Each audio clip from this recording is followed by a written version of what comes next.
Hello guys, good morning. Welcome to my channel.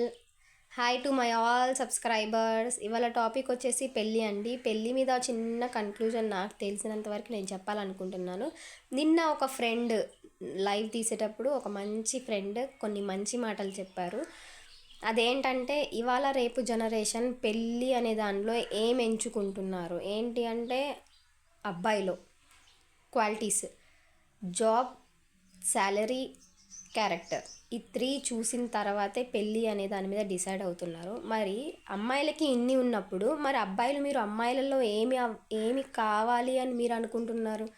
సేమా? Job, salary and also character, ఈ మూడేనా? ఇంకా ఇంకా ఏమైనా ఉన్నాయా? అలాంటివి ఏమైనా కొత్తగా ఉంటే ప్లీజ్ ఫ్రెండ్స్ కామెంట్ చేయండి. మీ థాట్స్ ఎలా ఉన్నాయి అనేది నాకు తెలుస్తుంది.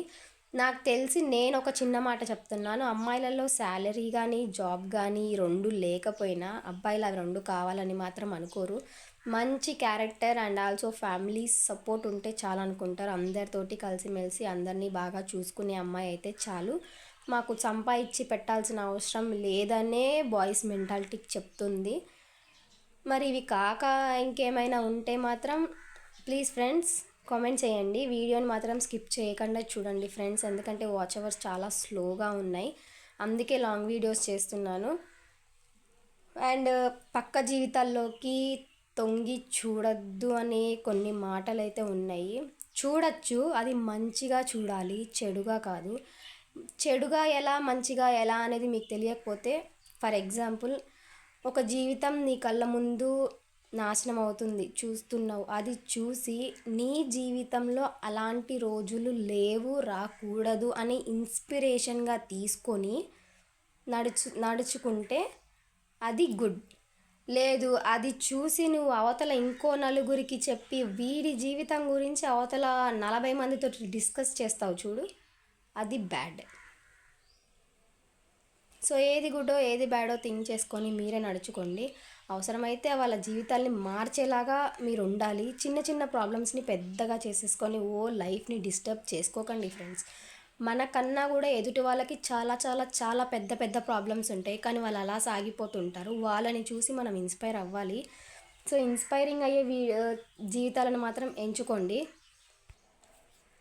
అలా చిన్న చిన్న గొడవలకి పందాలకి పోయి పెద్దవి చేసేసుకొని విడాకుల దాకా వెళ్ళిన జీవితాలని నా కళ్ళ ముందు చాలా చూశాను. ఎవ్వరూ తగ్గరు ఇద్దరిలో కూడా, వైఫ్ అండ్ హస్బెండ్లో. ఇన్ని ఏళ్ళు, ఒక 10 ఏళ్ళు అయింది, 12 ఏళ్ళు అయిందని గొప్పగా చెప్పుకోవటం కాదు. ఆ 10 ఏళ్ళు 12 ఏళ్ళు కలిసి ఉండటంలో మీ మధ్య ప్రేమ అనేది ఏమీ ఉండదా? అది ఆలోచించుకోండి ఫ్రెండ్స్. ఎందుకంటే థర్డ్ పర్సన్కి ఛాన్స్ ఇవ్వద్దు మీ ఇద్దరు కాంప్రమైజ్ అవ్వటానికి. 2 డేస్ అయినా కానీ 3 డేస్ అయినా కానీ అది మీ ఇద్దరే చూసుకోవాలి. ఎప్పుడైతే థర్డ్ పర్సన్కి ఛాన్స్ ఇస్తారో మీ మధ్య దూరం పెరగడం తప్ప మీరు దగ్గర అయ్యే ఛాన్సెస్ అయితే ఉండవు. మీ ఇద్దరికి ఉన్న మెంటాలిటీకి వేరు, వచ్చే థర్డ్ పర్సన్కి ఉన్న మెంటాలిటీకి వేరు. మంచి మాటలు చెప్పకపోగా దూరం అయ్యే మాటలు చెప్తే మాత్రం మీ జీవితం సర్వనాశనం అయిపోతుంది. ఇవన్నీ నాకు ఎలా తెలుసు అనుకుంటే కనుక, నేను ఒక మ్యారేజ్ అయిన హౌస్ వైఫ్ని. నాకు మ్యారేజ్ అయ్యి 10 ఇయర్స్ అయింది. ఇలాంటివి ఏవి కూడా నాకు తెలియదు, నాకు చెప్పేవాళ్ళు కూడా లేరు. ఇలాంటి చిన్న చిన్న ప్రాబ్లమ్స్ని ఫేస్ చేసి థర్డ్ పర్సన్కి, ఫోర్త్ పర్సన్కి, ఫిఫ్త్ పర్సన్కి కూడా మిడిల్లో వచ్చే ఛాన్సెస్ ఇచ్చేసి దూరం పెంచుకొని వదిలేసి పుట్టిళ్ళకి వెళ్ళిపోయి నెలలు, ఒక నెల 2 నెలలు కాదు, నెలలు, 6 మంత్స్ 8 మంత్స్ అలా ఉండిపోయిన డేస్ చాలా ఉన్నాయి. అన్ని మంత్స్ ఉన్నా కానీ మళ్ళీ తిరిగి భర్త దగ్గరికి రాకుండా ఉండే ఛాన్స్ అయితే లేదు. మళ్ళీ కూడా వచ్చాను.